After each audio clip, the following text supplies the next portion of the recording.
As you expect, everything works, it turns, and if we turn the servo the other way, it turns the other way. And the speed of the servo is proportionate to the degree of turning. Okay, so we're going to have a look a bit further into these LX16A servos.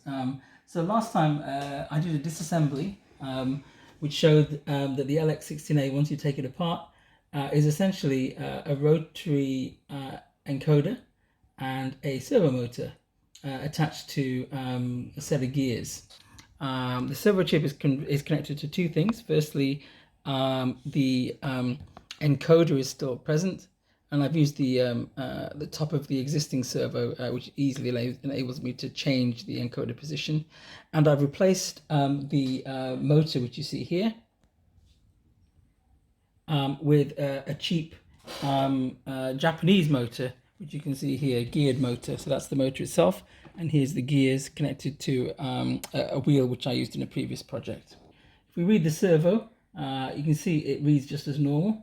If we try and turn the light on and off, so this is clicking it on and off, you can see it turns on and off and responds just as if it was in its housing and connected to the previous equipment.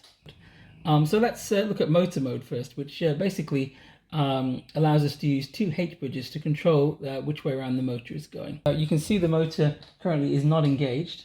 If I change the speed now, there we go, okay. I've set the speed to 200. The motor is turning anti-clockwise. I'm going to set it now to 0. Should stop the motor now, minus 200. And this should now be clockwise. There we go. Okay, we want to know if the chip corrects for voltage, which we don't want it to do actually, because we want to use a higher voltage processor than normal. So here I'm going to turn up my settings, and you can hear already, if you can hear the motor, it's actually spinning faster. I'm going to turn it up to 6. Oh, I should have really got my... yeah, you can definitely hear it's going quicker now. You can hear definitely that it's quite a lot faster there. Okay, I'm not going to labour the point. But basically we can increase it. So probably we should be able to change for any motor we want and use any voltage that we like, provided that the MOSFETs can handle it. And we should be fine. Okay. Now let's move on to the servo mode. Okay. So what I'm going to do now is I'm going to twiddle the knob for the encoder and just focus on the screen, and you should see that the position should change. You'll see that we get readings, and the servo horn, the servo potentiometer, sorry, not servo horn, works just as you expect it to work. I'm going to set it for around 500. There we go, it's 501, I think, no, 503. So if we set the position now to 503 as well, then it's found a neutral position. Okay, so what should happen is what we want it to do is we want it, if the position changes, we want the servo to try and find its mean position again. So let's see what happens if I turn the servo one way.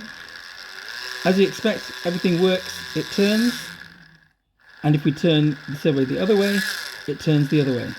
And the speed of the servo is proportionate to the degree of turning. This means that we can use the same cheap LX16A bus microchips to make much bigger robots and much faster robots. Other people have been using brushless motors and a very complicated brushless motor driver, which for 12 motors will cost you around £1,000. With this arrangement, we'll be able to buy some cheap motors and put them into the same and be able to produce a robot for probably several £100s.